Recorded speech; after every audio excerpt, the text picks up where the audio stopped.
And we're back. Just a month after the first South Park Paramount Plus special was released, we've got the follow-up and conclusion to the South Park post-COVID duology, I guess we'll call it.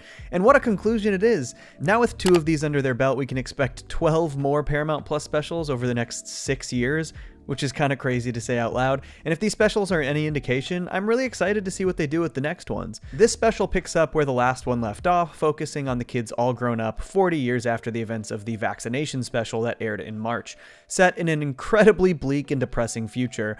This special revolves around the kids attempting to go back in time so that they can prevent that bleak future from happening. So let's jump into it. And hey, remember, I've got a bunch of other South Park videos too, so if you like this breakdown, make sure to check those out. The South Park gang aren't the only ones trying to prevent a bleak future. We've also got the folks over at today's video sponsor, Ren. The more we learn about the climate crisis, the more overwhelming it can seem, but rather than just sit and stress about it, Ren is actually getting to work. They know that nobody can end the climate crisis on their own, but if we work together, we can make a difference. Ren is continuously searching for new technologies to help offset carbon footprints. They've recently started utilizing a biochar project in California, where I live, that helps reduce forest fires and permanently stores carbon at the same time. And that's just one example. They're also creating tools to help you aid in the fight against climate change yourself. Using their website, you can calculate your own carbon footprint to see what kind of impact you're leaving on the environment. Now, nobody can reduce their carbon footprint to zero, but Ren provides ways to help offset it. By setting up monthly contributions, you will receive regular updates to see exactly how your money is going to use, whether it's trees being planted, protection for the rainforest, and specifics on some of their other projects and technologies. It will take a lot to end the climate crisis, but you can help today by learning more at ren.co. I've partnered with Ren to plant 10 extra trees for the first 100 people who sign up using my referral link, so click the link in the description and we can help build a better future.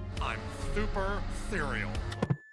This special actually starts back in the past, showcasing the day South Park Elementary shut down for the pandemic, and the ensuing depression instilled in the kids. But then it dives right back in where we left off, showcasing that bleak future that the show fears we're heading towards. They even reveal that the South Park lockdown, due to the new COVID variant, could last 30 to 40 years, which is obviously insane. They have people literally sitting waiting at the airport for that decades-long delay, which is a pretty funny idea, and we get our first look at Kyle's brother Ike all grown up as well.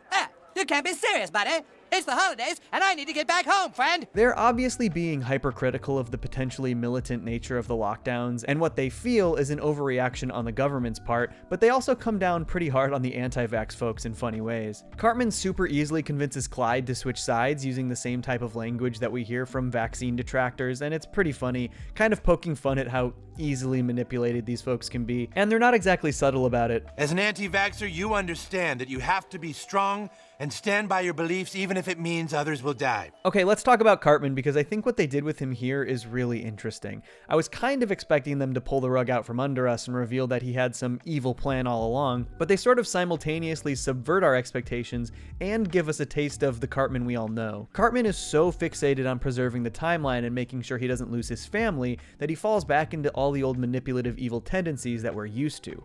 He uses Clyde and Butters to stop the other kids' attempts to travel back in time and stop the pandemic, only so that he can send Clyde back in time himself to literally kill Kyle, all in an attempt to preserve this timeline. His motivations are to preserve his own happy ending in this timeline, which is a motivation I can empathize with, but it still results in him trying to literally murder Kyle. This is a fun and smart place to take the story, I think. Okay, but let's talk about Butters now, because holy shit, this is just an amazing development. After the tease at the end of the last special, we finally get our first look at Victor Chouse, or Vic Chaos. I'm gonna tell you something that's going to change your life.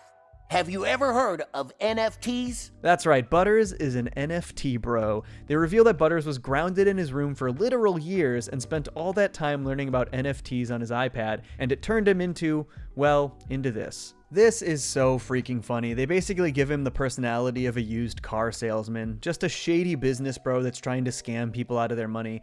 I love this development because it ties into two big aspects of Butters that we've seen before. One, the whole supervillain Professor Chaos angle, and two, the whole multiple personality angle from City Sushi. Butters basically becomes a whole new person because being Butters only ever got him ridiculed. I think Butters was a twerpy little loser kid whose parents didn't love him. But also he inadvertently becomes the literal chaotic supervillain that he tried so hard to be as a kid. I love the way they treat Butter's NFT salesmanship as a terrifying superpower. The way the doctor panics when Stan and Kyle gave him a piece of paper, and the way he used that paper to sell the guard NFTs and escape the asylum. Super funny stuff. Especially when they show the trail of destruction left in Butter's NFT path, literally murdering dozens of people at the Super 12 Motel Plus. I think this might also be a bit of commentary on the extreme negative reactions some people have to NFTs, making it seem like the literal end of the world, as bad as murder, etc. Though obviously the special is also super critical of NFTs themselves, as well as the people who peddle them. It seems like their take in the end is, okay, I guess maybe there could be merit to the idea, but most of these people are just operating pyramid schemes to make a quick buck. They don't actually care about the art or the artists. There are some other really cool aspects to this special too. I loved the look and cinematography, especially in the future Blade Runner-y scenes. It also sort of had an Avengers Endgame vibe, with the characters trying to go back to prevent an awful event from changing humanity forever. They even sort of reference the Infinity War line where Doctor Strange talks about how, out of every conceivable possible reality, they only accomplished their goal in a single one. But I promise you, I fuck that pangolin every single time. It's actually really interesting how closely they've tied these two specials to the pandemic special from last year and the vaccination special earlier this year. Obviously referencing the pangolin situation from pandemic special repeatedly, and literally having the characters intercede the events of the vaccination special. You know, Back to the Future 2 style, basically. Which I think works really well, but it just surprises me because these specials are exclusive to Paramount Plus, yet are intrinsically tied to the events of the specials that were on Comedy Central and now live on HBO Max. It does make me wonder if future specials will tie directly to the events of whatever season airs on Comedy Central, or if they'll kind of stand more as their own thing. But I love that the crux of the conflict here comes down to these sad adult versions of the gang trying desperately to stop their childhood friendships from falling apart. It's really sweet, and the montage set to Kelly Clarkson's I Forgive You worked ridiculously well. It actually made me pretty emotional. The boys teaming up and scheming to give their younger selves one amazing and fun experience together again after they spent an entire year trapped inside away from each other was really sweet. It was shockingly gratifying to see these kids enjoy the basketball game together, almost cathartic, and it not only heals their friendship, but it heals our future. Okay, let's also talk about the tegrity aspect of the ending, which I really enjoyed. Stan gifts his dad in the past the very nugget of weed that his father gifted him in the future, and it basically fixes everything.